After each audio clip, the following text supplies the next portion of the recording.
Shalom semuanya, selamat pagi, selamat hari Minggu, dan sebentar kita akan beribadah di Minggu pagi ini dalam ibadah Mutiara Terpendam. Dan sebelum kita mulai ibadah kita secara online ini, ibadah Mutiara Terpendam di pagi hari ini, saya mengajak semua untuk satu hati kita berdoa. Bapak yang baik, terima kasih buat Minggu pagi ini kami boleh kembali dibangunkan Tuhan dengan tubuh yang sehat, dan kami mau belajar untuk beribadah kepadamu dengan roh dan kebenaran. Maka tolong kami Roh Kudus agar ibadah kami ini benar-benar dari awal pertengahan hingga akhirnya bisa menyenangkan hati Tuhan. Dan kami serahkan ibadah kami ini hanya dalam nama Bapa, Putra dan Roh Kudus, hanya dalam nama Tuhan Yesus Kristus yang sudah mengajar kami berdoa. Bapa kami yang di surga, dikuduskanlah namamu, datanglah kerajaanmu, jadilah kehendakmu di bumi seperti di surga. Berikanlah kepada kami pada hari ini makanan kami yang secukupnya, dan ampunilah akan kesalahan kami, seperti kami juga mengampuni orang yang bersalah kepada kami. Dan janganlah membawa kami ke dalam pencobaan, tapi lepaskanlah kami daripada yang jahat, karena Engkau-lah kerajaan dan kuasa dan kemuliaan sampai selama-lamanya. Haleluya. Amin. Bapak Ibu biji mata Tuhan, sebelum kita masuk dalam sharing firman Tuhan, saya mengajak semua untuk terlebih dahulu memuji dan menyembah Tuhan. Haleluya. Shalom semuanya, kembali dalam program ini kita akan mendengarkan firman Tuhan, dan sebelumnya kita ambil waktu sejenak untuk menyembah Tuhan. Haleluya. Mari sama-sama saudara. Ku bersyukur Bapa.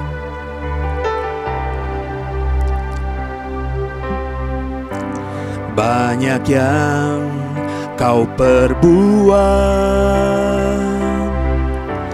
di dalam hidupku, rancangan indahmu terjadi di hidupku. Bapa yang mengerti segala yang ku perlu, kasih-Mu sempurna, nyata dalam hidupku. Ku bersyukur Bapa, ku bersyukur Tuhan, buat kasih setiamu di dalam hidupku. Ku bersyukur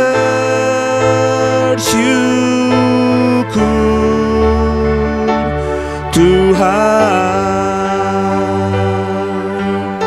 Haleluya, saudara. Mari sama-sama kita nyanyikan lagu ini dari hati kita. Kita bersyukur sama Tuhan.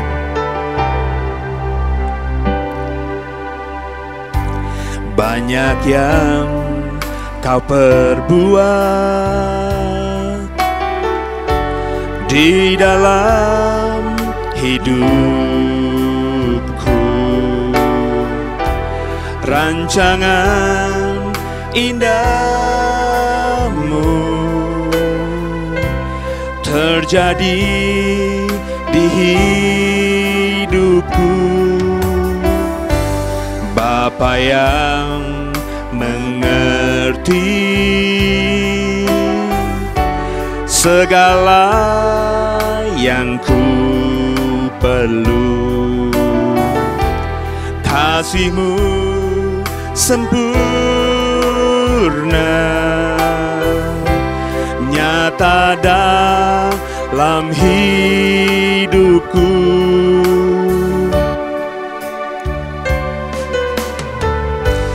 Banyak yang kau perbuat di dalam hidupku, rancangan indahmu terjadi di hidupku.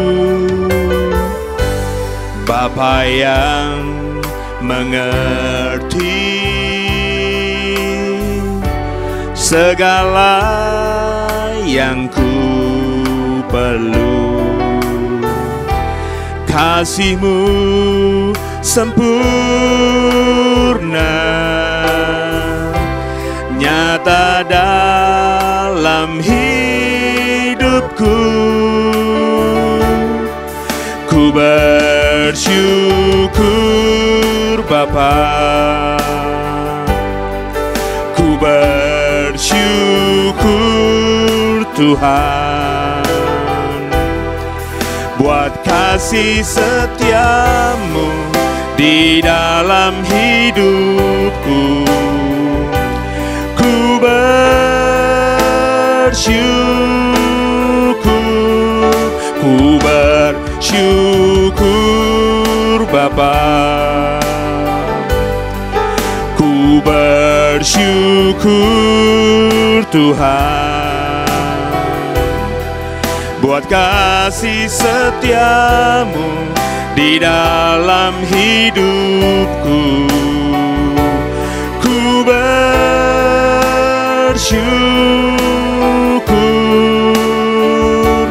Tuhan, ku bersyukur, ku bersyukur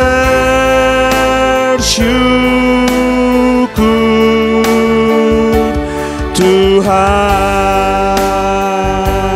Haleluya, kami bersyukur Tuhan, buat segala kebaikan-Mu di dalam hidup ini. Rancangan-Mu selalu indah atas setiap kami Tuhan. Haleluya, Bapa yang ajaib, Bapa yang selalu mengerti segala kebutuhan kami. Kau cukupi tepat pada waktunya. Kami bersyukur punya Allah seperti-Mu Tuhan. Haleluya. Terpujilah namamu Tuhan. Haleluya. Haleluya. Terpujilah namamu. Haleluya. Tak ada lembah kelam yang tak ku lewati tanpa hadir-Mu. Haleluya. Hatiku takkan gentar, sebab ku tahu tangan-Mu yang menopangku. Tak ada lembah kelam, tak ada lembah kelam yang tak ku lewati tanpa hadir-Mu. Hatiku takkan gentar, sebab ku tahu tangan-Mu yang menopangku.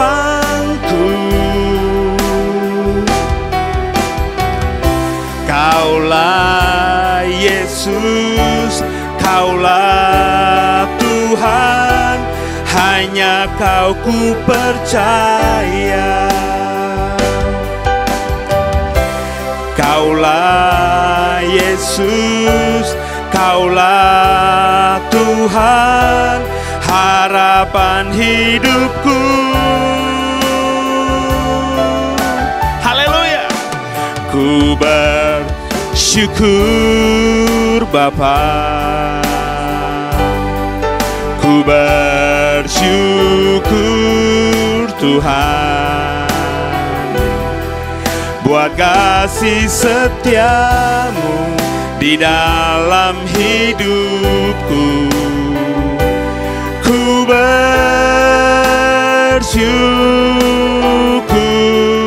ku bersyukur Bapa, ku bersyukur Tuhan, buat kasih setia-Mu di dalam hidupku. Ku bersyukur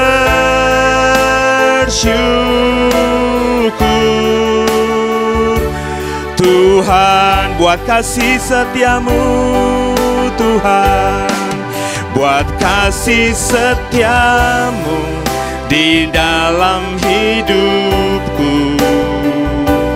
Ku bersyukur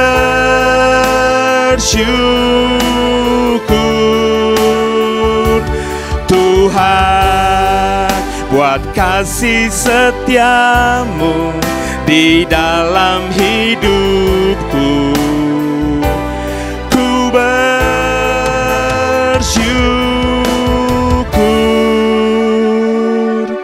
Tuhan. Haleluya, semoga diberkati. Tuhan semua berkati saudara. Ya, Bapak Ibu, kita akan satu hati terlebih dahulu kita berdoa. Bapak yang baik, terima kasih. Kami siap untuk mendengarkan firman-Mu. Maka ajar kami, berikan kami rema-Mu Tuhan, sehingga apa yang kami baca, apa yang kami renungkan, itu membuat kami semakin terpesona dan semakin mengerti tentang diri-Mu lebih dalam lagi. Jangan satupun kami yang Kau lalui, kami siap diberkati. Haleluya. Amin. Bapak Ibu, saya masih akan terus mengeksposisi kitab Kejadian dalam bahasa khotbah. Sebab kalau saya mengeksposisi secara teologi, tentu akan banyak mengupas kata-kata dalam bahasa aslinya, kemudian juga kita akan mengupas mungkin gramatikanya, kemudian hal-hal yang memang lebih ngejelimet lagi. Dan karena ini adalah ibadah minggu, maka saya coba mengeksposisi tapi dalam bahasa yang lebih sederhana, yakni bahasa khotbah.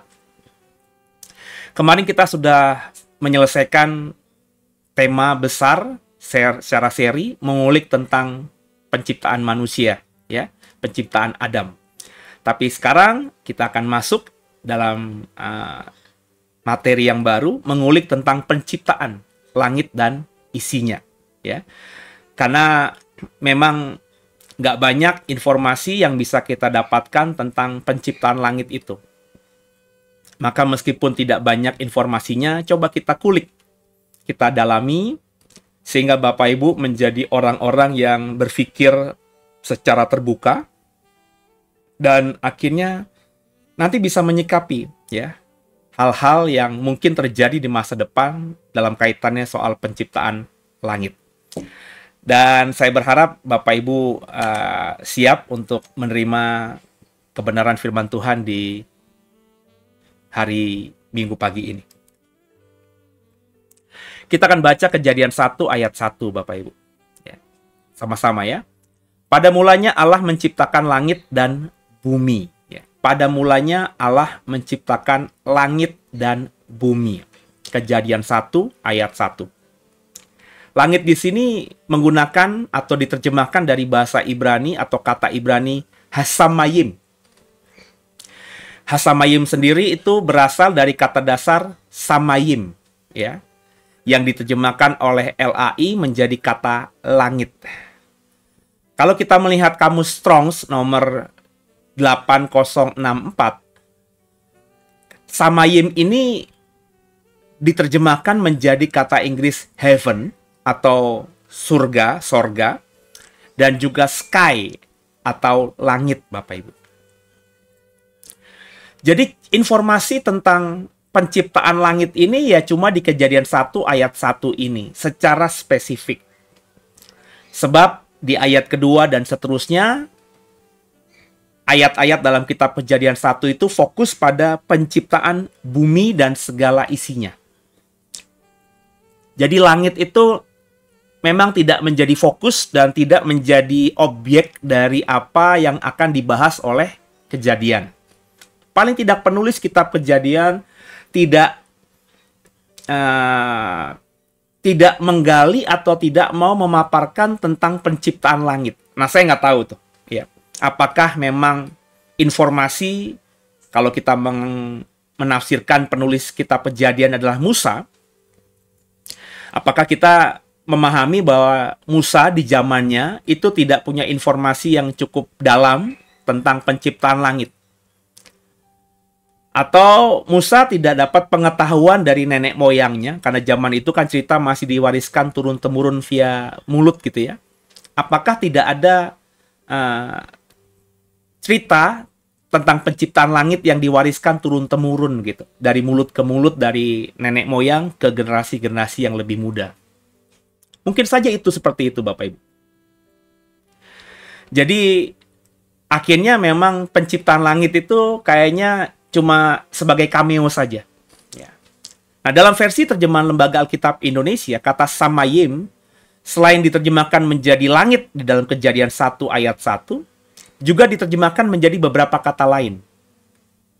Di dalam Kejadian 1, samayim juga diterjemahkan menjadi kata cakrawala dan udara. Nanti akan saya coba paparkan kata di Kejadian 1 mana versi LAI yang samayim itu diterjemahkan bukan menjadi kata Indonesia langit, tapi menjadi kata cakrawala dan udara. Pertama coba kita dalami lagi Kejadian 1, tapi ayat yang berikutnya, ayat 8 sampai dengan ayat yang ke-9. Ya. Lalu Allah menamai cakrawala itu langit. Langit ini menggunakan kata Ibrani samayim. Jadilah petang dan jadilah pagi, itulah hari kedua. Berfirmanlah Allah, hendaklah segala air yang di bawah langit, kembali langit diterjemahkan dari kata Ibrani hasamayim, ya, berkumpul pada satu tempat sehingga kelihatan yang kering. Jadilah demikian. Kembali saudara, kata Ibrani hasamayim dan kata dasar samayim ini oleh Lembaga Alkitab Indonesia dalam Kejadian 1 ayat 8 sampai 9 masih diterjemahkan menjadi kata langit, sama dengan Kejadian 1 ayat 1. Tapi sekarang coba kita lihat Kejadian 1 ayat 14 sampai 19, saudara. Sama-sama kita baca ya. Berfirmanlah Allah, jadilah benda-benda penerang pada cakrawala. Ada kata cakrawala dalam terjemahan LAI yang kalau kita lihat terjemahan atau tulisan Ibraninya, kata Ibraninya itu adalah kata hasamayim. Jadi sudah ada pergeseran ya. Dalam Kejadian 1 ayat 1, Kejadian 1 ayat 8 sampai 9, kata Hasamayim atau Samayim itu konsisten diterjemahkan menjadi langit. Tapi mulai ayat 14, kata Hasamayim ini oleh LAI tidak diterjemahkan menjadi langit. Mestinya kan langit ya. Berfirmanlah Allah, jadilah benda-benda penerang pada langit gitu. Tapi ternyata oleh LAI diterjemahkan menjadi cakrawala ya. Untuk memisahkan siang dan malam. Jadi sudah ada kata Indonesia kedua yang diterjemahkan dari kata Ibrani Hasamayim atau Samayim. Lanjut ya. Biarlah benda-benda penerang itu menjadi tanda yang menunjukkan masa-masa yang tetap dan hari-hari dan tahun-tahun, dan sebagai penerang pada cakrawala. Kembali di situ menggunakan kata Hasamayim, tidak diterjemahkan langit tapi cakrawala. Biarlah benda-benda itu menerangi bumi, dan jadilah demikian. Maka Allah menjadikan kedua benda penerang yang besar itu, yakni yang lebih besar untuk menguasai siang dan yang lebih kecil untuk menguasai malam, dan menjadikannya juga bintang-bintang. Allah menaruh semuanya itu di cakrawala, di Hasamayim, untuk menerangi bumi, dan untuk menguasai siang dan malam. Dan untuk memisahkan terang dari gelap, Allah melihat bahwa semuanya itu baik. Jadilah petang, jadilah pagi, itulah hari keempat. Jadi kekasih Tuhan, biji mata Tuhan, di dalam Kejadian 1 ayat 14 sampai 19, ada 3 kata Hasamayim yang ditemukan, dan oleh Lembaga Alkitab Indonesia tidak diterjemahkan menjadi kata langit, tapi diterjemahkan menjadi kata cakrawala. Jadi dengan demikian, kalau Bapak Ibu mau melihat bahasa aslinya, yang dimaksudkan langit dan cakrawala oleh Lembaga Alkitab Indonesia dalam konteks Kejadian 1 itu ya Hasamayim atau Samayim itu. Hasamayim atau Samayim itu bisa berarti langit, bisa berarti cakrawala. Kurang lebih begitu Bapak Ibu ya. Jadi kenapa saya paparkan? Supaya Bapak Ibu tahu bahwa kata cakrawala dan kata langit itu sebenarnya kata yang sama dalam bahasa aslinya, yakni bahasa Ibrani, yakni Hasamayim atau Samayim. Kita baca Kejadian 1 ayat 20, ayat 26, ayat 28, ayat 30 bersama ya. Berfirmanlah Allah, hendaklah dalam air berkeriapan makhluk yang hidup, dan hendaklah burung berterbangan di atas bumi melintasi cakrawala. Nah, cakrawala di sini sama seperti Kejadian 1 ayat 8 tadi, yang ayat 14 tadi yang diterjemahkan dari kata Hasamayim ya. Kemudian ayat yang ke-26. Berfirmanlah Allah, baiklah kita menjadikan manusia menurut gambar dan rupa kita, supaya mereka berkuasa atas ikan-ikan di laut dan burung-burung di udara. Nah, ada kata ketiga yang baru yang muncul di sini. Padahal kata udara di sini atau kata ketiga di sini yang diterjemahkan menjadi kata udara ini, itu bahasa aslinya atau kata aslinya dalam bahasa Ibrani adalah Hasamayim. Jadi Hasamayim yang di ayat 20 diterjemahkan menjadi cakrawala, sedangkan yang ayat 26 diterjemahkan menjadi udara. Dan atas ternak dan atas seluruh bumi dan atas segala binatang melata yang merayap di bumi. Ayat 28. Allah memberkati mereka, lalu Allah berfirman kepada mereka, beranak cuculah dan bertambah banyak, penuhilah bumi dan taklukkanlah itu, berkuasalah atas ikan-ikan di laut dan burung-burung di udara. Hasamayim lagi ya. Dan atas segala binatang yang merayap di bumi. Ayat 30. Tapi kepada segala binatang di bumi dan segala burung di udara. Udara di sini juga diterjemahkan dari kata Hasamayim. Dan segala yang merayap di bumi yang bernyawa, kuberikan segala tumbuh-tumbuhan hijau menjadi makanannya, dan jadilah demikian. Jadi Bapak Ibu, jika kita memahami dengan sungguh apa yang saya paparkan tadi, maka kata Hasamayim atau kata dasarnya Samayim itu dalam versi terjemahan Lembaga Alkitab Indonesia, dalam versi terjemahan baru Alkitab kita yang diterbitkan oleh LAI, itu adalah langit atau cakrawala atau udara. Dalam konteks Kejadian 1 ada kata langit, ada kata cakrawala, ada kata udara. Sepertinya berbeda karena ini adalah 3 kata yang berbeda. Tapi kalau kita melihat bahasa aslinya, ternyata 3 kata ini, yakni langit, cakrawala, udara, itu diterjemahkan dari satu kata Ibrani, yakni Hasamayim atau Samayim. Nangkep ya Bapak Ibu ya? Nah, kalau kita nggak mengerti ini, kita pikir langit itu berbeda dengan cakrawala, cakrawala itu berbeda dengan udara, udara itu berbeda dengan langit. Padahal langit, cakrawala, udara dalam konteks Kejadian pasal 1 dengan ayat-ayat yang sudah saya baca tadi, sebenarnya ngomongin hal yang sama. Apa itu? Samayim. Nah, kalau ditambah dengan dari kamus Strong tadi, nomor 8064 tadi, di mana kata samayim itu berarti heaven, sorga, dan sky, langit, maka kita mengerti dalam konteks Kejadian pasal 1, kata samayim itu bisa berarti langit, bisa berarti cakrawala, bisa berarti udara, dan juga bisa berarti surga. Nah, semoga Bapak Ibu jadi paham nih, ya. Itu makanya saya selalu mengajar saudara sebagai seorang guru untuk kita memperhatikan Alkitab lebih lagi, ya. Sebab kalau dibaca sambil lalu saja, terlebih kalau Bapak Ibu hanya mengandalkan satu terjemahan saja, Bapak Ibu nggak mungkin dapatkan hal ini. Penting nggak? Oh, penting, saudara. Dalam ilmu tafsir, apa yang saya paparkan ini menjadi penting nantinya. Bisa menjadi panjang lebar dan kita akan memahami dengan sungguh konteks tentang samayim itu. Coba kita baca Mazmur 19 ayat 2. Ya. Oh, ini ada kesalahan, saudara ya. Nanti coba saya cek ya. Ini 2 ayat ini masih Mazmur 19. Mestinya ada sesuatu yang berbeda ya. Datanya ada di kamar saya, jadi saya tidak bisa sampaikan gitu ya. Langit, hasamayim, menceritakan kemuliaan Allah dan cakrawala memberitakan pekerjaan tangannya. Jadi langit atau hasamayim dalam Mazmur 19 ayat 2 itu menceritakan kemuliaan Allah. Kemudian kalau kita baca ayat di bawahnya, akulah yang menjadikan bumi dan yang menciptakan manusia di atasnya. Tangankulah yang membentangkan langit, samayim, dan akulah yang memberikan perintah kepada seluruh tentaranya. Jadi ada informasi bahwa Tuhanlah yang membentangkan samayim, Tuhanlah yang membentangkan langit, yang membentangkan cakrawala, yang membentangkan udara, ya, yang membentangkan surga, dan memberi perintah kepada seluruh tentaranya. Jadi dalam ayat ini ada informasi bahwa Tuhanlah yang membentangkan samayim, dan samayim itu dipenuhi oleh banyak tentara. Jadi yang namanya langit itu bukan kosong, tapi langit itu ada banyak tentara-tentara di situ, ya. Kemudian kalau kita baca Nehemia 9 ayat 6, hanya Engkau adalah Tuhan, Engkau telah menjadikan langit, hasamayim, ya, langit, segala langit dengan segala bala tentaranya, kembali, ya, langit, segala langit dengan segala bala tentaranya. Jadi kalau ngomongin samayim itu nggak kosong, saudara. Yang namanya langit, yang namanya surga, yang namanya udara, itu ada banyak isinya. Salah satu adalah bala tentara, ya. Dan bumi dengan segala yang ada di atasnya, dan laut dengan segala yang ada di dalamnya. Engkau memberi hidup kepada semuanya itu, dan bala tentara langit, hasamayim, sujud menyembah kepadamu. Nehemia 9 ayat 6.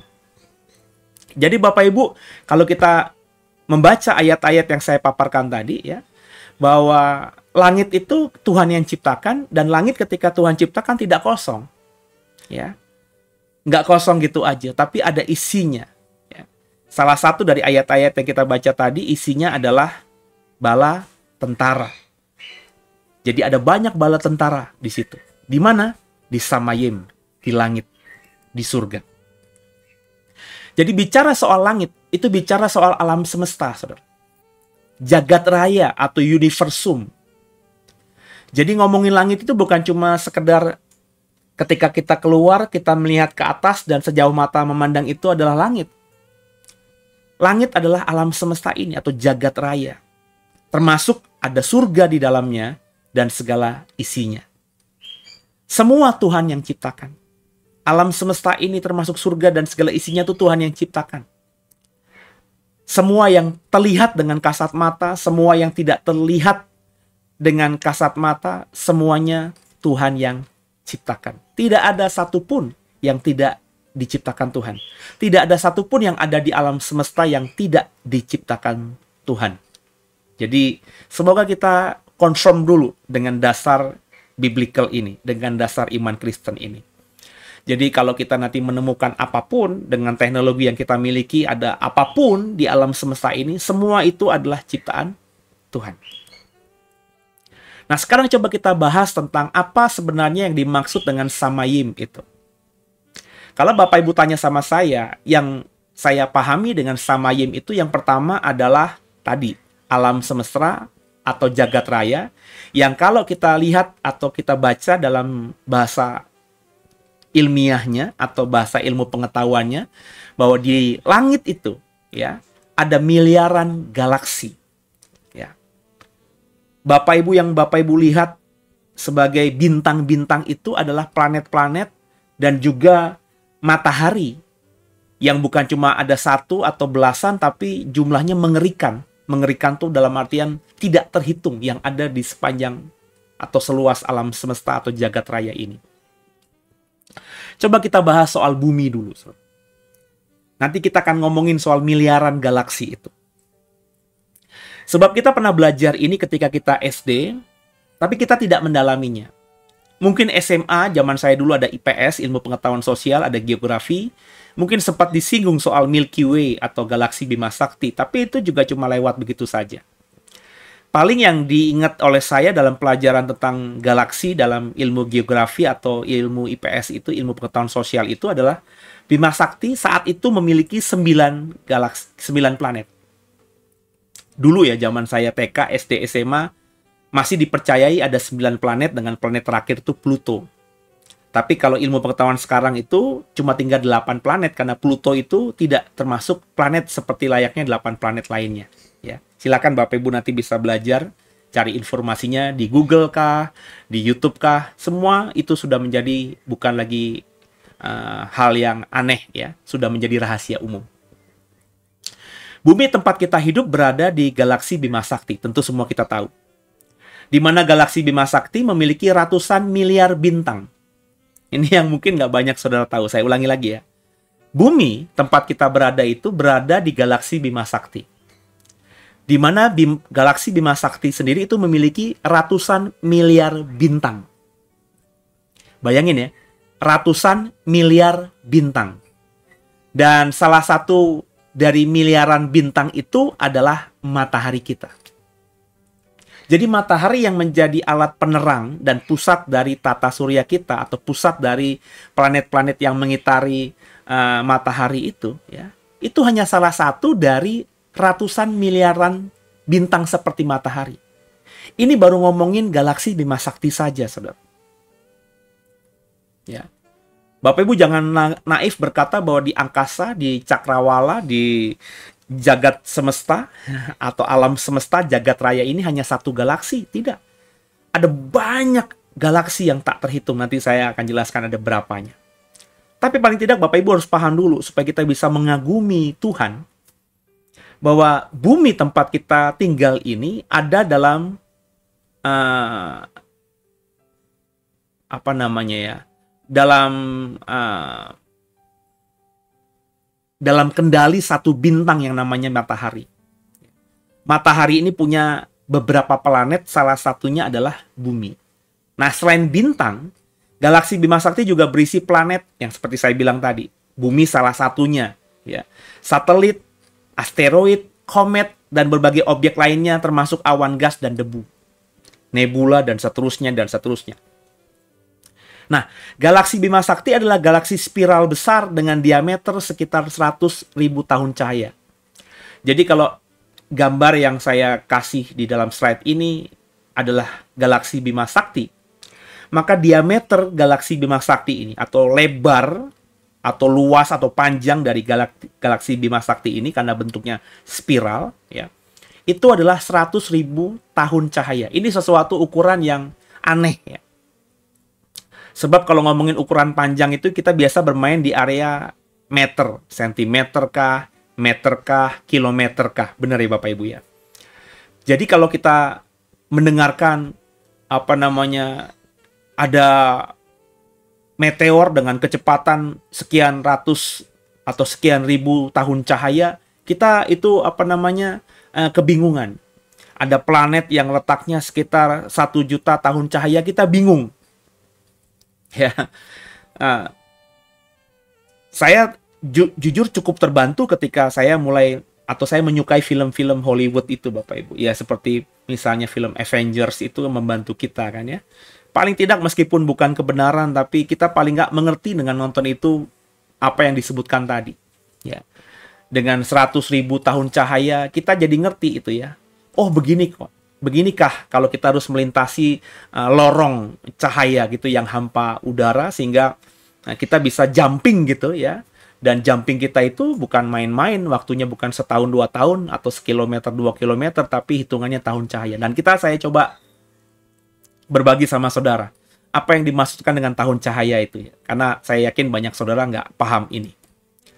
1 tahun cahaya ya, light year, adalah jarak yang ditempuh cahaya dalam 1 tahun di ruang hampa. Jadi 1 tahun cahaya itu maksudnya adalah jarak yang ditempuh oleh cahaya di ruang hampa. Ya. Kebanyakan orang mengira bahwa tahun cahaya adalah satuan waktu, tapi sebenarnya itu adalah satuan jarak. Jadi kalau ada yang bilang kecepatannya, jaraknya itu sekian tahun cahaya, itu bukan bicara mengenai waktu, berapa lamanya, ya, tapi bicara tentang jarak. Itu bisa dibandingkan dengan misalnya kilometer atau meter atau sentimeter yang kita pahami yang di bumi ini sekarang ini. Nah, cahaya adalah salah satu entitas tercepat dalam alam semesta. Cahaya, ya, lebih cepat daripada peluru. Cahaya itu cepat sekali, ya. Makanya kalau Bapak Ibu gelap, mati lampu, nyalain lilin gitu atau nyalain senter gitu, cahaya itu cepat sekali, ya. Nah, kecepatan cahaya itulah yang menjadi ukuran jarak antara misalnya planet yang satu dengan planet yang lainnya, galaksi yang satu dengan galaksi yang lainnya. Nah, cahaya adalah salah satu entitas tercepat dalam alam semesta dengan kecepatan sekitar, ini informasi yang saya dapatkan dari kamus Bapak Ibu ya, 299.792.458 meter per detik. Atau sekitar 186.282 mil per detik. Jadi maksudnya saudara ya,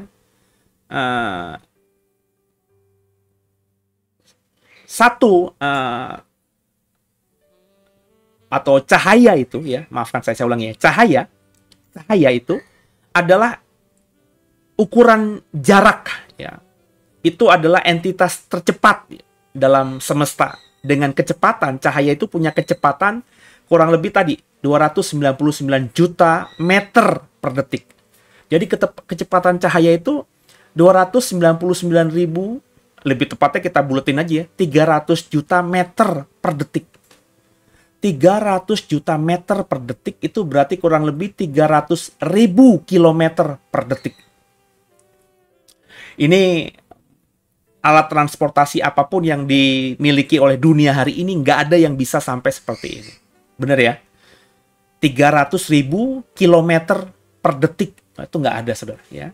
Mobil-mobil balap yang paling hebat sekalipun mungkin tarikan per detiknya ya paling cepat 100 km, 200 km, atau 300 km gitu. Itu pun harus butuh berapa waktu atau berapa sekian detik dulu sebelum bisa sampai maksimal seperti itu. Ya. Baru sampai sekitar 300 kilometeran. Ya. Mungkin kalau pesawat tempur atau pesawat jet itu bisa beberapa kilometer per detik, ya, bisa menjempuh beberapa kilometer per detik, ya, 1000 kilometer per detik, tapi belum sampai pada ratusan ribu kilometer per detik, saudara. Ya. Nah, jadi untuk menghitung jarak dalam 1 tahun cahaya, kan jarak cahaya tadi, ya, kecepatan cahaya tadi kan kurang lebih 299 juta meter per detik. Itu kalau ngomongin detiknya itu, cahaya itu setiap 1 detik itu bisa jaraknya ya, itu 300.000 kilometer atau 299 juta sekian meter. Itu per detik ya. Jadi kalau kita mau menghitung tadi jarak dalam satuan 1 tahun cahaya, maka perlu mengalihkan kecepatan cahaya yang tadi. Makanya saya kasih warna pink itu, kecepatan cahaya itu kan 299.792.458 meter per detik dengan jumlah detik dalam 1 tahun. Jumlah detik dalam 1 tahun itu berarti kan 1 menit 60 detik, berarti 60 kali 60 ya, itu berarti kan 1 jam gitu ya. Dikali juga 24 jam ya, dikali kemudian 12 bulan ya. Atau lebih mudahnya 60 detik kali 60 menit sama dengan berarti 3.600 detik gitu ya. Terus dikali 365 hari ya. Maafkan saya, benar ya, dikali 365 hari ya. Itu maka Bapak Ibu akan menemukan nanti jumlahnya 31.536.000 detik ya.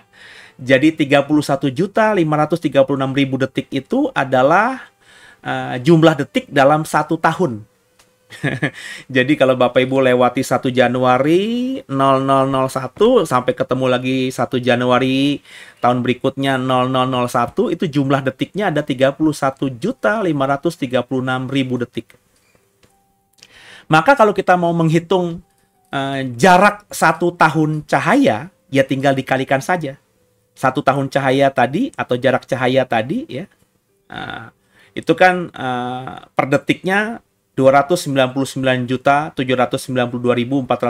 meter ya per detik dikali 31.536.000 detik yang ada dalam setahun.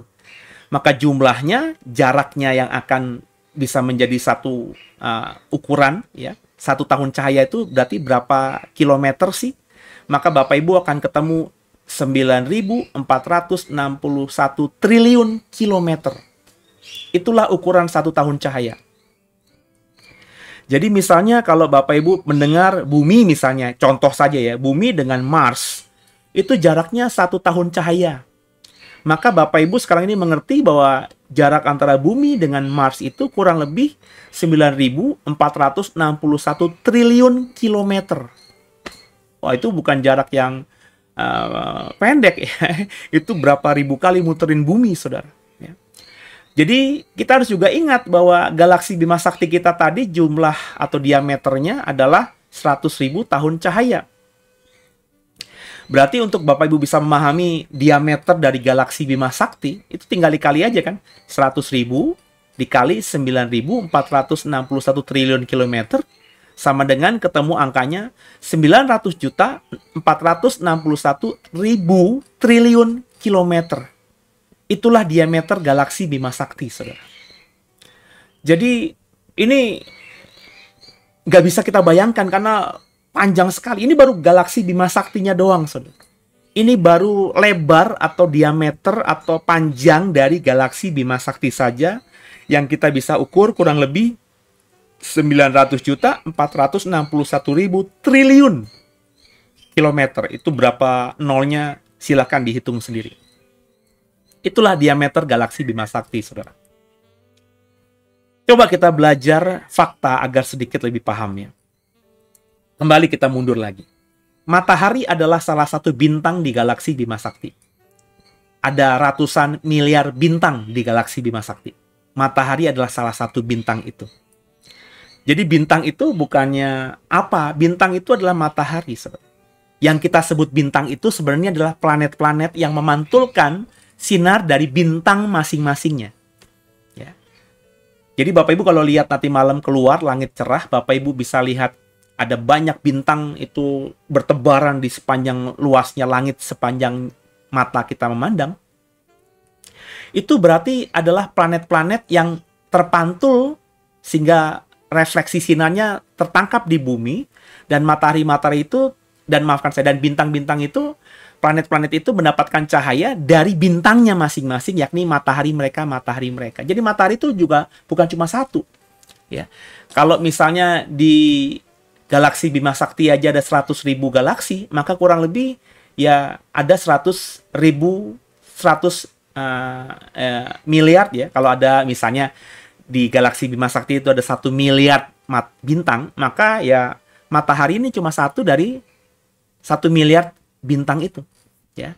Matahari aja punya 9 bintang, punya 8 bintang, punya 8 planet ya.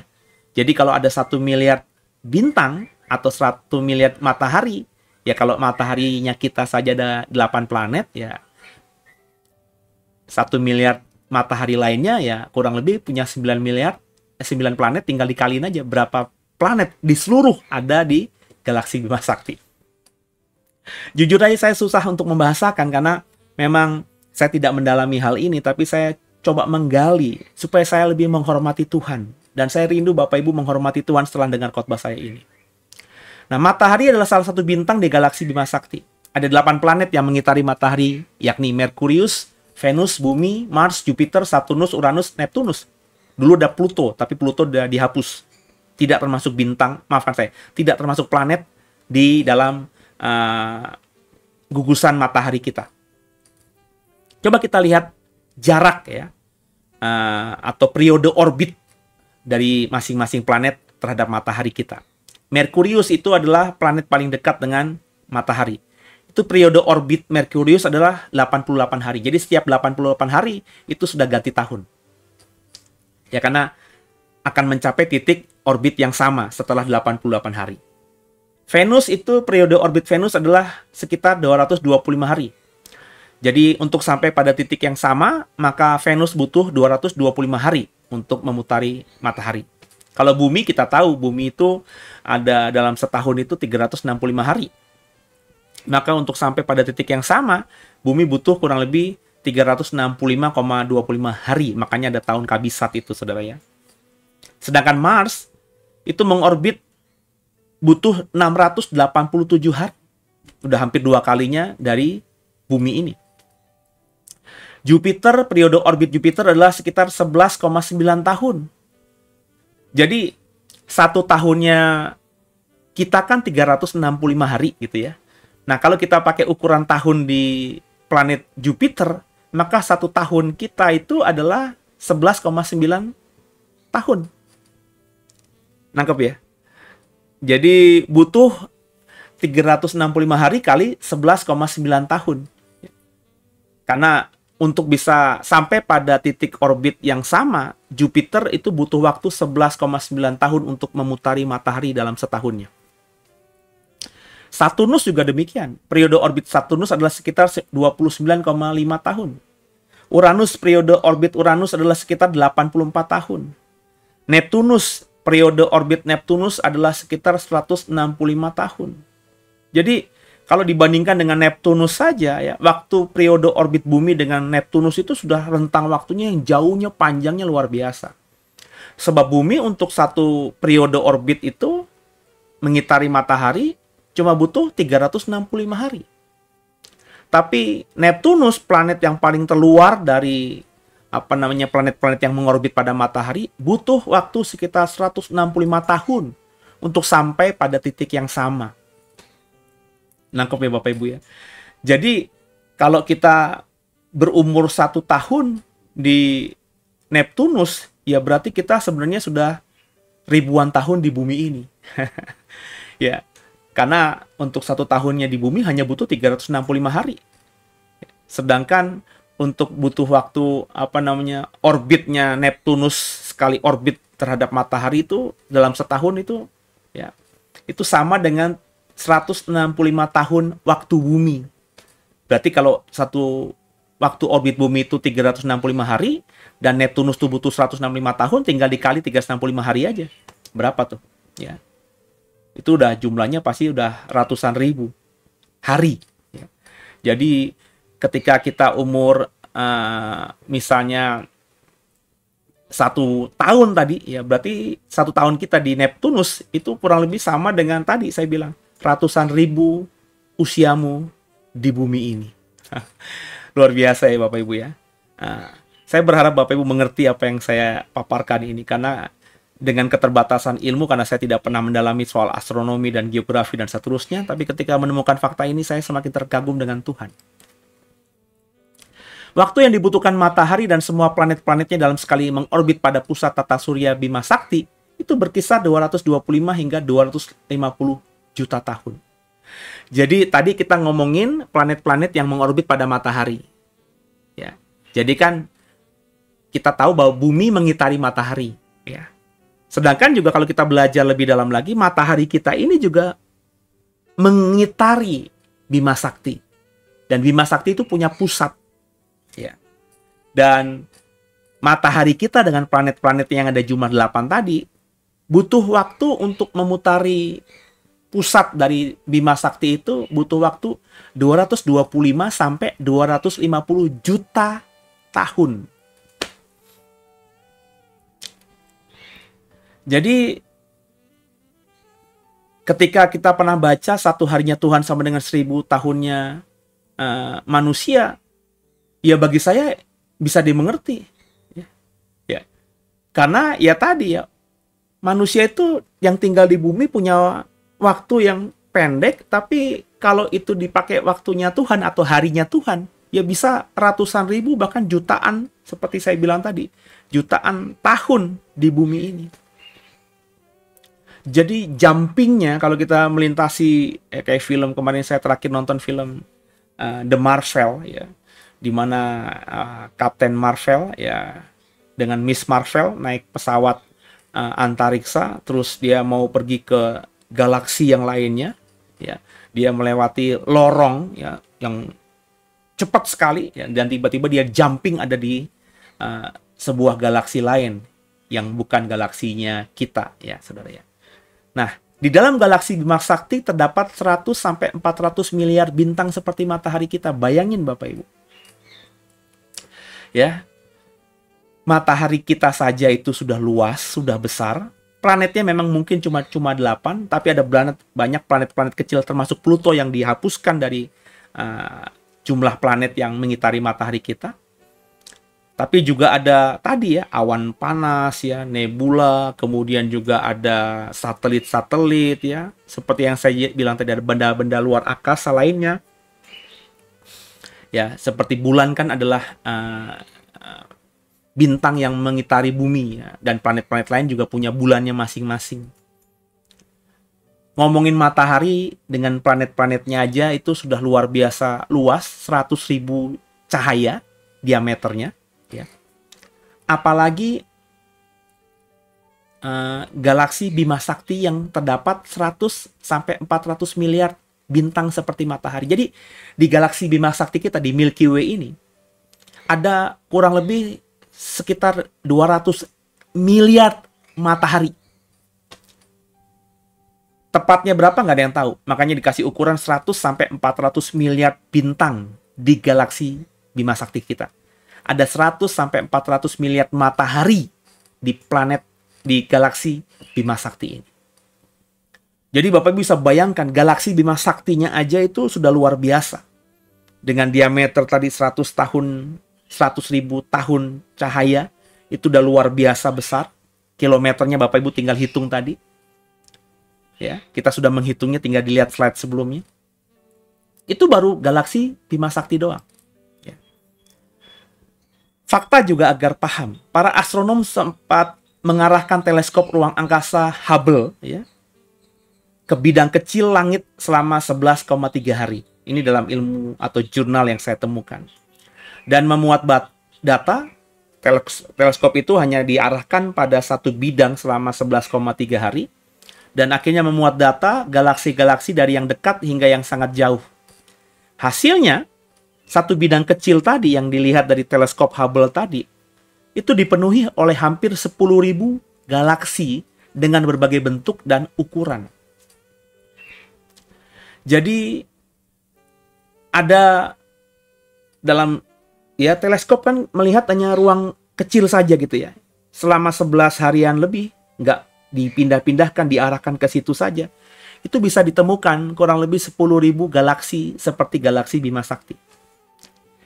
Dan dari data tersebut, para astronom mengalihkan angka ini ke beberapa bidang langit lainnya. Ya, jadi kan dilihat di bidang yang sebelah sini, geser ke sini, geser ke sini. Nah, kurang lebih di seluruh alam semesta ini, menurut perkiraan mereka, ada lebih dari 100 hingga 200 miliar galaksi yang ada selain galaksi Bima Sakti kita. Jadi di galaksi Bima Sakti aja ada 100 sampai 400 bintang seperti matahari kita. Sedangkan di seluruh alam semesta ada kurang lebih 100 hingga 200 miliar galaksi selain galaksi Bima Sakti kita. Saya ulangi lagi ya. Di galaksi Bima Sakti kita ini ada kurang lebih 100 sampai 400 miliar bintang seperti matahari kita. Dan di seluruh alam semesta diperkirakan ada 100 hingga 200 miliar galaksi seperti galaksi Bima Sakti kita. Wah Bapak Ibu, ini hitungannya miliar, ratusan miliar, saudara. Ratusan juta, ratusan miliar. ya. Saya mesti cek lagi ya, miliarnya di sini miliaran dalam konteks Indonesia atau miliaran dalam konteks Inggris, karena kalau dalam konteks Inggris itu berarti miliar adalah juta. Saya mesti cross check lagi. Tapi saya yakin ini dalam konteks bahasa Indonesia. Jadi di seluruh alam semesta, menurut para astronom yang kerjaannya meneliti bintang-bintang ini, ada kurang lebih 200 miliar galaksi. Di mana satu galaksi, seperti galaksi Bima Sakti kita, itu punya kurang lebih 400 miliar bintang, seperti matahari. Makanya kalau kita langitnya terang, maka kita bisa melihat itu bintang yang luar biasa banyaknya. Padahal kalau boleh jujur, bintang yang kita lihat begitu banyaknya, itu belum mencakup seluruh yang ada. Karena yang saya bilang tadi, bintang itu sebenarnya adalah planet-planet yang memantulkan sinar dari matahari-matahari mereka. Nah, kita tahu kalau matahari itu menjadi pusat dari peredaran planet-planetnya, maka ketika matahari memantulkan sinarnya pada satu planet, ada banyak planet lain yang tidak memantulkan sinar matahari karena tertutup. Di bumi saja kan kita tahu ada terang, ada malam, ada gelap, ada siang, ada malam. Ada bagian bumi yang terpapar pantulan sinar matahari sehingga terang, dan ada bagian bumi yang tertutup gelap karena tidak mendapatkan pantulan sinar matahari. Jadi kalau kita lihat bintang, terus kita bisa menghitung jumlah bintang, itu mestinya kita kalau mau memahami bahwa berapa banyak sih bintang di langit, itu tinggal dikalikan lagi ratusan ribu, atau mungkin jutaan, atau mungkin ratusan juta dari bintang yang bisa kita hitung. Sebab tentu ada lebih banyak bintang-bintang atau planet-planet yang tidak bisa kita lihat karena memang gelap dan tidak menerima pantulan sinar dari matahari mereka masing-masing. Coba kita baca informasi tentang galaksi yang terbesar yang ditemukan. Saya ketemu artikel ini belum lama, 20 Februari 2022. Galaksi Alcyones disebut para ilmuwan atau astronom sebagai galaksi terbesar, terletak di 3 miliar tahun cahaya dari bumi ini. Ya, tinggal dihitung tadi, kan sudah saya ajarkan tadi kan ya, menghitung jarak cahaya itu berapa, 1 tahun cahaya itu berapa. Ya. Nah, jarak galaksi Alcyones dengan kita yang ada di galaksi Bima Sakti ini 3 miliar tahun cahaya. Dan memiliki diameter sekitar 16,3 juta tahun cahaya. Ini yang sampai sekarang dikatakan oleh astronom sebagai galaksi yang terbesar.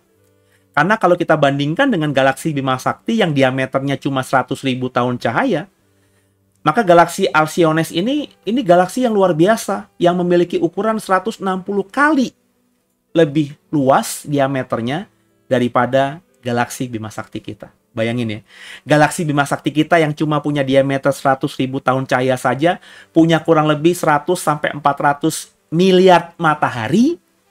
Coba bayangin, bagaimana dengan galaksi Alcyones ini yang diameternya kurang lebih 160 kali dari galaksi Bima Sakti kita. Berarti mungkin punya bukan miliaran lagi, tapi triliunan matahari di dalam galaksinya. Waduh saudara, triliunan matahari. Bayangin Bapak Ibu. Saya ulangi lagi ya, kalau di galaksi Bima Sakti kita ya, di Milky Way ini, itu punya 400 miliar matahari. Padahal galaksi Bima Sakti itu diameternya cuma 100.000 tahun cahaya.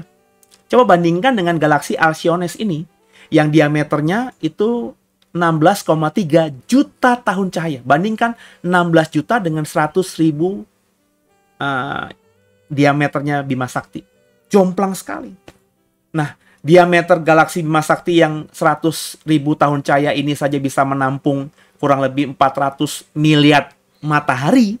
Nah, bagaimana dengan galaksi Alcyones yang luasnya diameternya 160 kali dari Bima Sakti? Tentu lebih dari 400 miliar matahari. Kalau dikali 160, ya kurang lebih ya kita bisa menemukan angka triliunan miliar matahari yang ada di galaksi Alcyones. Makanya disebut dengan galaksi terbesar.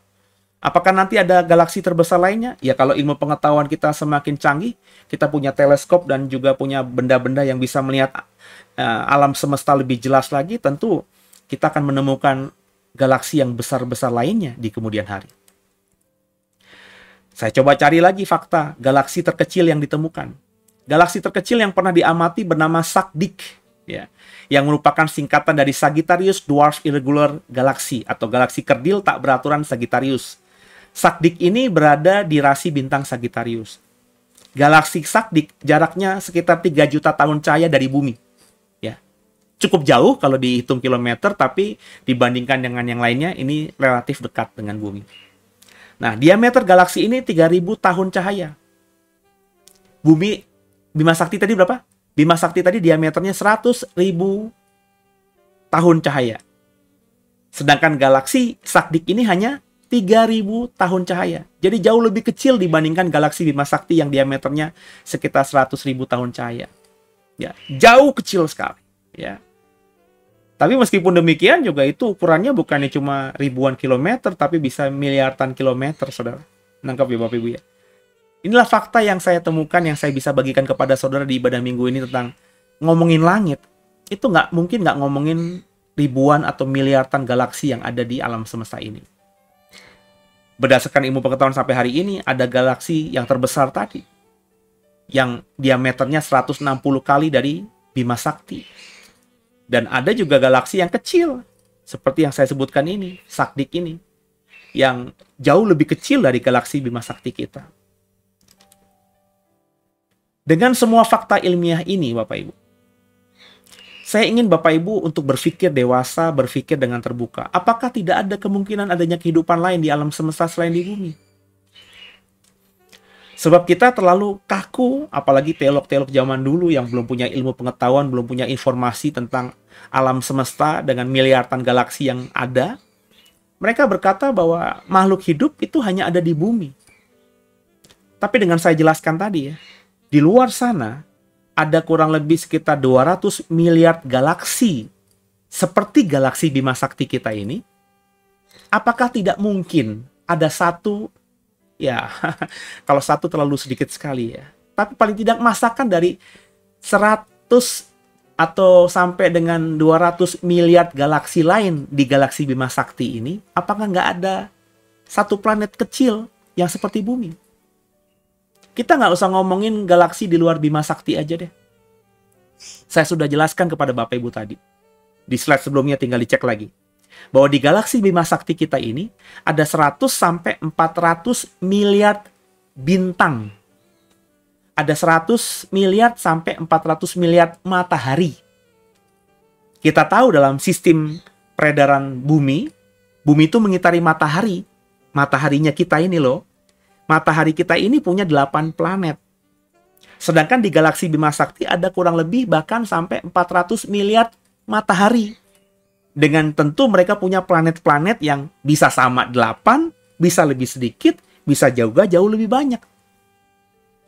Pertanyaan saya, masakan dari miliaran matahari yang ada di galaksi Bima Sakti, masakan dari triliunan planet-planet yang ada di galaksi Bima Sakti ini, tidak ada gitu satu planet pun yang layak untuk ditinggali makhluk hidup. Jadi saya mau mengajak saudara jangan naif gitu. Jangan terlalu lugu. Nggak ada kehidupan di luar bumi.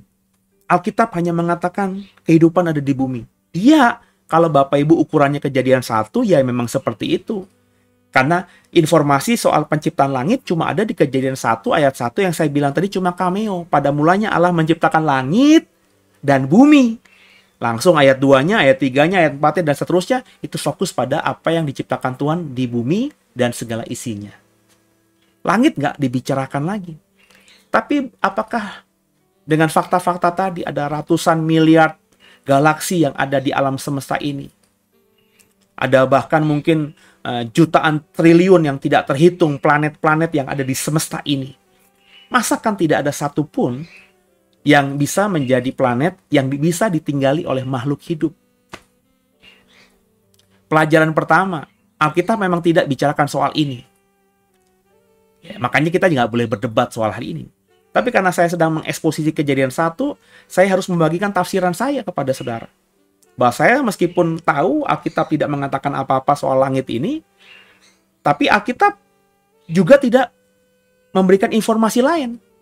Jadi pelajaran kedua yang saya dapatkan, meskipun pelajaran pertama tadi Alkitab tidak bicara soal langit, tidak bicara soal alam semesta dengan miliaran galaksi tadi, tapi pelajaran keduanya memahami ada kehidupan lain di luar bumi tidaklah salah. Karena kita bisa berasumsi kan, kita boleh berlogika kan. Dengan logika yang sehat tadi. Masakan ada ratusan miliar galaksi selain galaksi Bima Sakti di luar sana. Masakan tidak ada satupun yang ditinggali oleh makhluk hidup gitu. Ya. Seperti saya bilang, kalau kita ukurannya bapak-bapak gereja yang hidup jadul di ribuan tahun yang lalu, informasi seperti ini mereka nggak bisa mengerti. Tapi kita yang hidup di 2023, terus kita punya akses mendapatkan informasi-informasi tentang alam semesta di luar sana, ya. Saya saja ketika mendapatkan informasi langsung agak teduh gitu hati saya. Dan saya bilang, andai kata suatu hari nanti saya ketemu makhluk asing, atau kemudian di kemudian hari ditemukan ada kehidupan di planet lain dan ada makhluk hidup di planet lain, saya tidak akan kaget-kaget. Kenapa? Karena jumlah galaksi di alam semesta ini tak terhitung. Ya, tak terhitung. Logika saya, kalau nggak ada maksud apa-apa, kalau nggak ada kehidupan, ngapain Tuhan ciptakan sampai sebanyak itu? Kalau hanya misalnya bumi lah, satu-satunya yang bisa ditinggali di seluruh alam semesta ini. Gitu kan Bapak Ibu? Kan pertanyaan-pertanyaan ini pertanyaan-pertanyaan kritis. Kita tidak boleh menang-menangan tentang hal ini. Kenapa? Karena Alkitab memang tidak ngomong apa-apa. Tapi coba membuka pikiran, coba membuka wawasan, membuka hati untuk mempersiapkan diri bahwa kemungkinan ada kehidupan lain di luar bumi ini, itu juga tidak salah. Karena ketika Alkitab diam, kita mau menafsirkan percaya apa tidak percaya, ya bisa saja. Karena Alkitab memang diam soal hal ini. Tergantung Bapak Ibu mau menafsirkan apa. Tapi karena Alkitab diam, maksud saya, kalau kita berbeda pendapat, saya kan lagi membagikan pemahaman saya bahwa di luar bumi, kemungkinan besar ada kehidupan lain. Karena meskipun tidak tertulis di Alkitab, fakta yang sudah saya paparkan tadi, ada ratusan miliar galaksi di luar sana.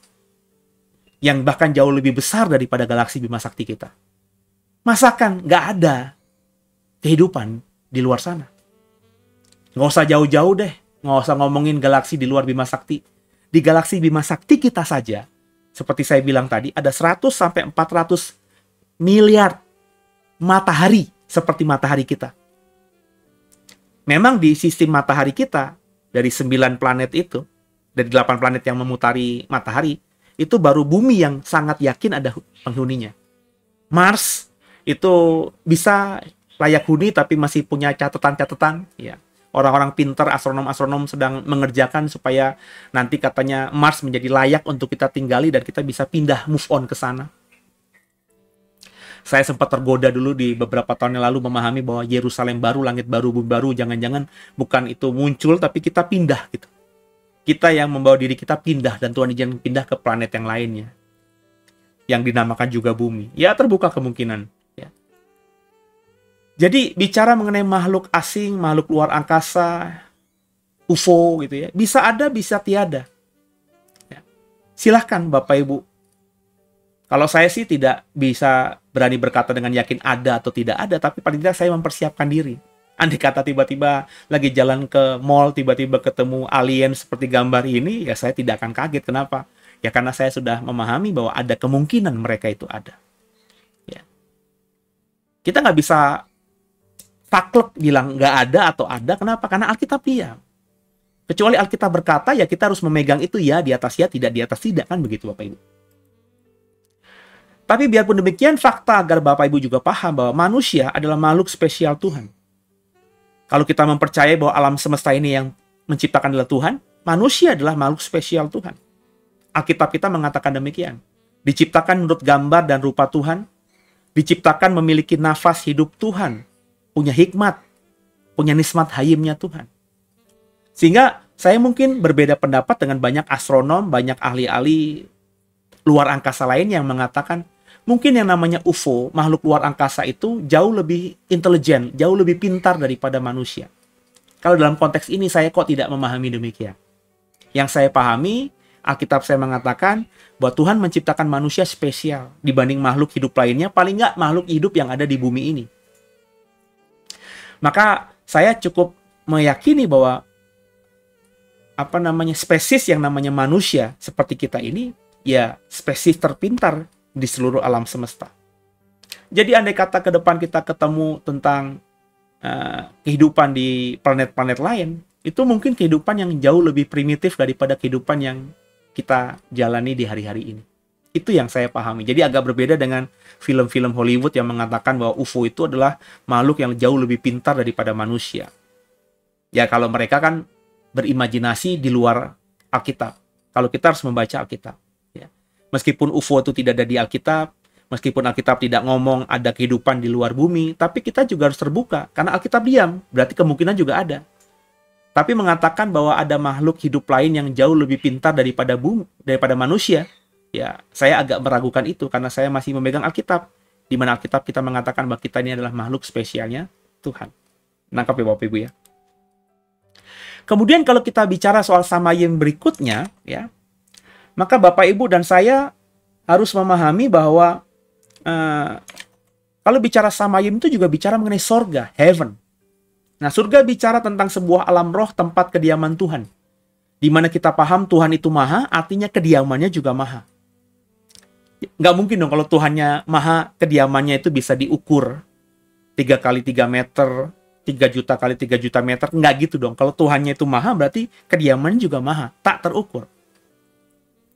Nah, surga juga merupakan kediaman bagi makhluk-makhluk roh, yang salah satunya kita kenal dengan sebutan malaikat. Coba kita baca Wahyu 5 ayat 11. Maka aku melihat dan mendengar suara banyak malaikat sekeliling tahta, makhluk-makhluk dan tua-tua itu. Jumlah mereka berlaksa-laksa dan beribu-ribu laksa. Saya coba mau fokus di sini. Yohanes melihat di surga, di tahtanya Bapa tentunya, ada makhluk-makhluk termasuk malaikat-malaikat dan tua-tua, jumlah mereka berlaksa-laksa dan beribu-ribu laksa. Coba kita dalami ini. Makhluk rohani, berapa jumlah mereka? Meskipun mereka roh, namun Alkitab menyebut jumlah mereka yakni beribu-ribu laksa. Bahasa asli Yunani yang digunakan adalah Muriades, Muriadon, Kai Siliades, Siliadon. Yang kalau harafiahnya diterjemahkan dalam bahasa Indonesia yang sederhana itu berjuta-juta dan beribu-ribu. Ya. Jadi intinya ketika Wahyu mengatakan jumlah malaikat, makhluk-makhluk roh, tua-tua itu ada Muriades, Muriadon, Kai Siliades, Siliadon, itu artinya jumlah mereka. Ya, kita bisa menafsirkan, saya berani menafsirkan jumlah makhluk rohani yang ada di sekitar tahta Tuhan di surga itu tak terhitung jumlahnya. Kalimat Muriades, Muriadon, Kai Siliades, Siliadon atau berjuta-juta dan beribu-ribu, bahasa terjemahan LAI tadi beribu-ribu laksa dan beraksa-laksa dan beribu-ribu laksa, ya. Itu artinya jumlahnya memang tak terhitung. Ya. Tidak bisa dihitung dengan kasat mata gitu. Jadi ketika kita memahami ini Bapak Ibu, dan kita kembali pada ayat Nats kita. Pada mulanya Allah menciptakan langit dan bumi, hasamayim atau samayim. Langit yang diciptakan Tuhan pada hari penciptaan pertama itu bicara tentang tempat yang tak terukur luasnya. Dengan jumlah penghuni yang tak terkira dan tak terpikirkan. Jadi bumi bukan satu-satunya yang berpenghuni. Dan manusia, binatang, tumbuhan bukan satu-satunya makhluk hidup yang diciptakan Tuhan. Meskipun saya tidak akan kekeh mengatakan hal ini, ya, karena saya bilang tadi Alkitab tidak jelas memaparkan soal ini, bahkan saya bilang Alkitab diam tadi. Tapi saya memposisikan diri saya ketika menafsirkan Kejadian 1 ayat 1, terutama soal penciptaan langit. Saya berani berkata, ini tafsiran saya. Nggak akan saya pegang kuat, tapi saya harus berpendirian dong sebagai seorang teolog. Saya mengatakan bahwa berpikir bumi adalah satu-satunya tempat yang berpenghuni, itu terlalu naif. mengatakan bahwa kita manusia, binatang, dan tumbuh-tumbuhan itu hanyalah salah satu makhluk hidup atau satu-satunya makhluk hidup yang ada di alam semesta ini pun terlalu naif. Dengan semua pemaparan yang saya jelaskan tadi, di galaksi Bima Sakti kita aja ada 400 miliar bintang seperti matahari. Di luar sana saja ada 200 miliar galaksi yang ada jauh lebih besar dan bahkan juga lebih kecil daripada galaksi Bima Sakti kita.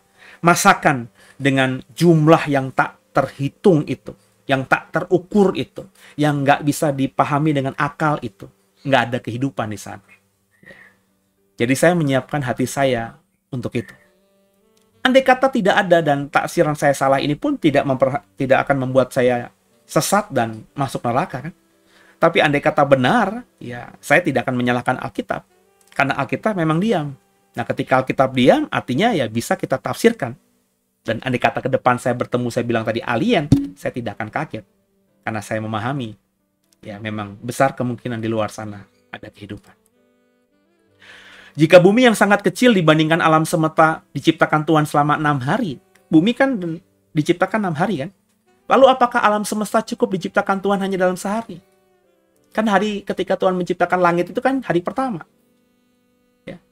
Padahal kalau kita ngomongin bumi, itu butuh 6 hari. Tuhan menciptakan binatang-binatang yang berkeriapan di air, Tuhan menciptakan binatang-binatang yang ada di hutan, binatang ternak, tumbuh-tumbuhan, dan lain sebagainya kan butuh 6 hari.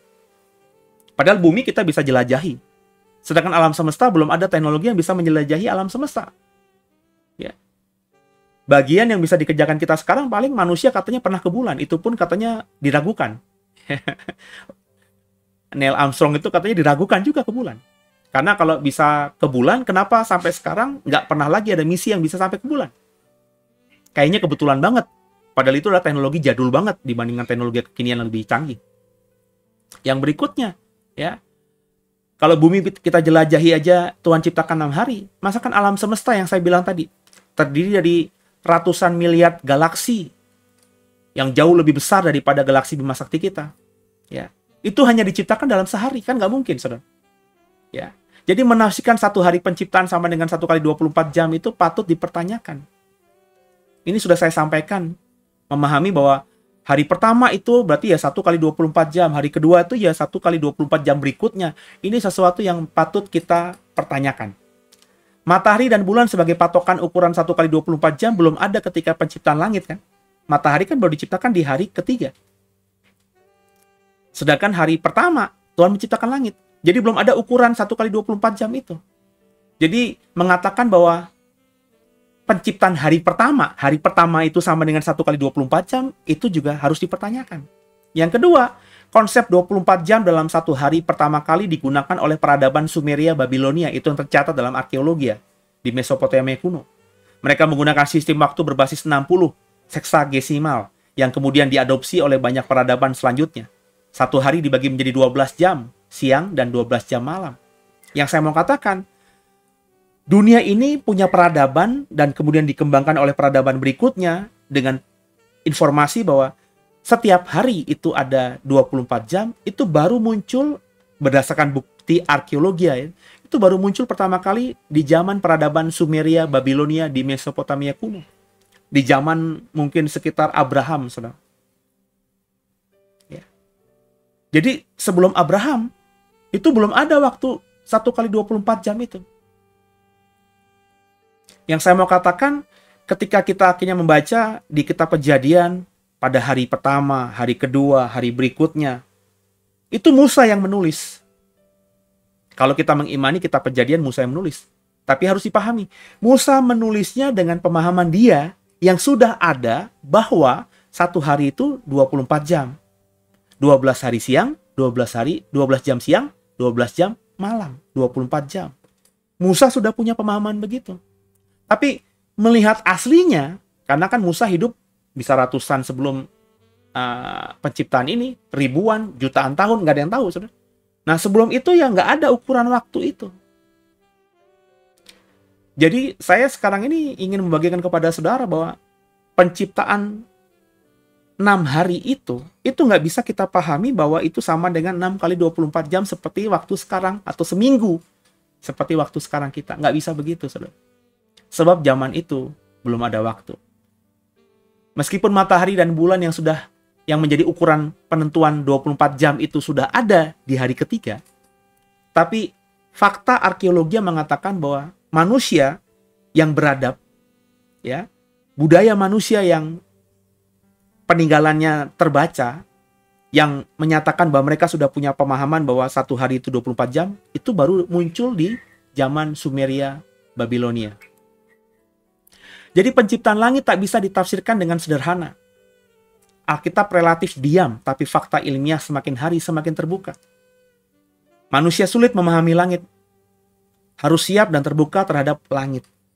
Yang saya mau katakan Bapak Ibu, hari ini dan hari-hari ke depan, informasi, teknologi, kecanggihan akan membuat semakin terbuka semesta ini. Tidak tertutup kemungkinan apa yang kita tonton di film-film Marvel kalau Tuhan datangnya masih lama akan teruji nanti. Manusia akan mulai berwisata ke luar angkasa. Mungkin nanti ada lagi manusia bukan cuma berwisata ke luar angkasa atau mengitari di luar atmosfer bumi, tapi juga berwisata ke planet-planet yang ada di matahari kita. Kita bisa jalan ke Mars, ke Neptunus, ke Uranus, Sagittarius. Bisa saja saudara, ya. Tapi kita juga mungkin nanti kalau waktunya Tuhan belum datang, kita juga bisa berwisata keluar matahari kita. Jadi ke tempat planet di mana mataharinya berbeda dengan kita. Ya. Jadi yang saya mau katakan, kita harus terbuka dengan pemahaman ini.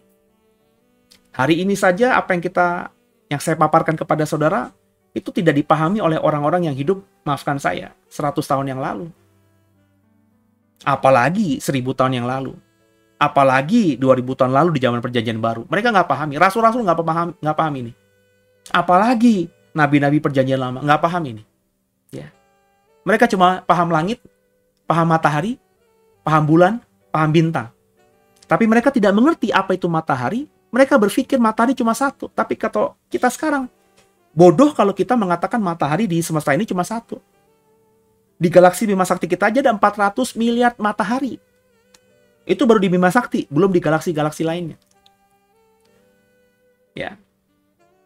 Jadi yang saya mau katakan kepada Bapak Ibu, jika kita update terhadap informasi ini, kita memahami bahwa alam semesta itu luar biasa.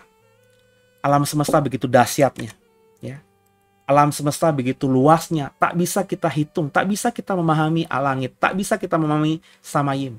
Karena bicara mengenai Samayim, bicara mengenai adanya miliaran galaksi di luar sana.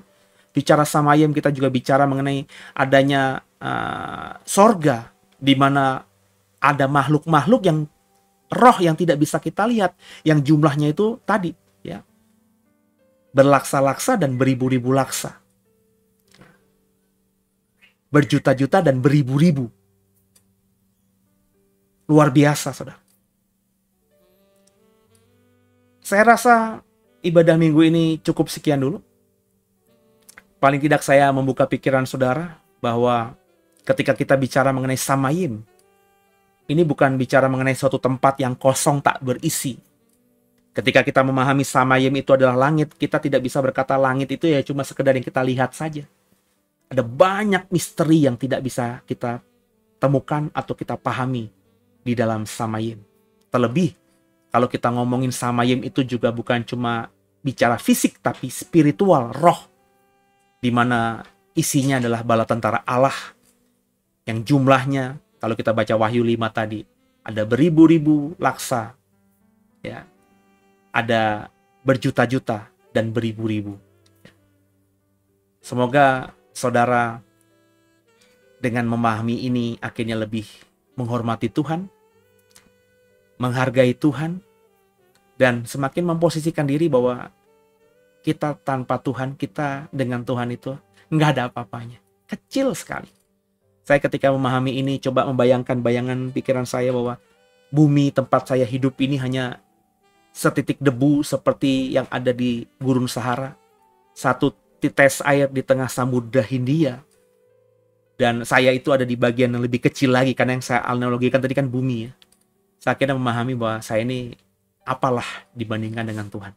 Semoga dengan paham ini, dengan mengerti ini, dengan mengimani ini, Bapak Ibu semua semakin menata hidupmu lebih baik, menjalankan hidup yang menyenangkan Tuhan lebih lagi. Kita tundukkan kepala, kita doa. Bapak yang baik, terima kasih buat hari ini.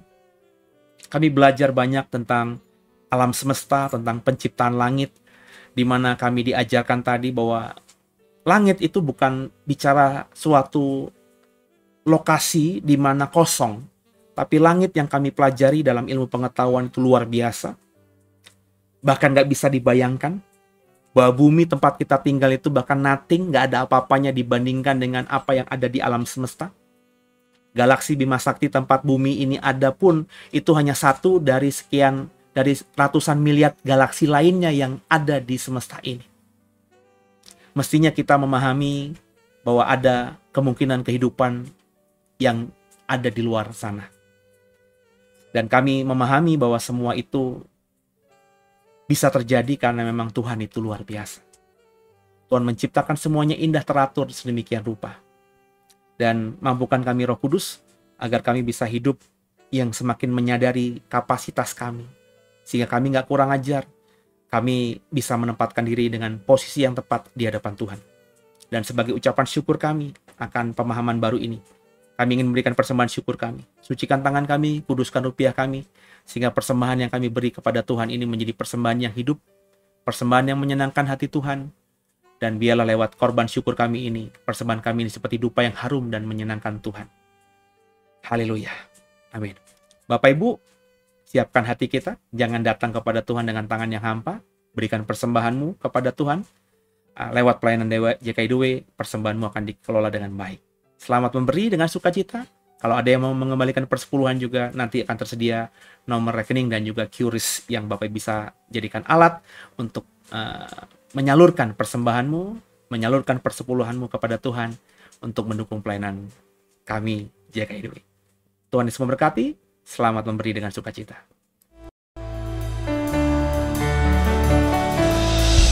Takkan ku datang dengan tangan yang hampa, kan ku bawa yang terbaik bagimu.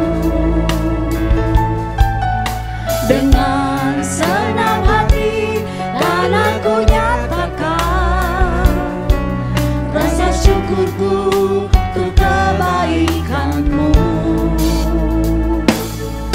Takkan ku datang dengan tangan yang hampa, kan ku berikan tubuh, roh dan jiwaku di atas mezbahmu, dan aku korbankan yang ku miliki semuanya untukmu. Ini persembahanku, ucapan syukurku, seluruh hidupku kan ku berikan bagimu. Tuhanku, sucikanlah persembahanku jadi dupa yang harum menyenangkanmu. Tuhanku, terimalah. Saudara, sebelum kita akhiri ibadah minggu pagi kita, saya mengajak saudara kembali untuk satu hati kita bersyafaat dan kemudian kita terima berkat Tuhan. Makasih Tuhan buat ibadah minggu pagi ini. Doa agar setiap yang mengikuti semakin memahami Tuhan, semakin rindu mengenali Tuhan yang luar biasa. Dengan apa yang kami sharingkan tadi soal langit, soal alam semesta, soal samayim, biarlah membuat kami semakin menyadari siapa kami sebenarnya. Sehingga dengan sadar akan positioning kami di hadapan Tuhan, kami semakin bisa menjadi manusia yang percaya, yang benar-benar menyadari siapa kami dengan Tuhannya, dan akhirnya bisa menata hidup yang lebih baik lagi, terutama menyenangkan Tuhan. Berkati semua yang sudah mengikuti ibadah ini, terutama yang mensupport juga lewat pelayanan JKIDW ini. Berkati tangan-tangan yang sudah memberikan persembahan dan mengembalikan persepuluhan. Berkati mereka semua Tuhan, dan doa kami lewat pelayanan JKIDW ini, nama Tuhan semakin dipermuliakan. Tidak lupa kami berdoa buat jam 11 nanti. Kami akan ibadah secara online, secara live streaming, secara onsite juga. Doa agar jemaat-jemaat di sekitar Serpong boleh beribadah bersama kami nanti, datang beribadah.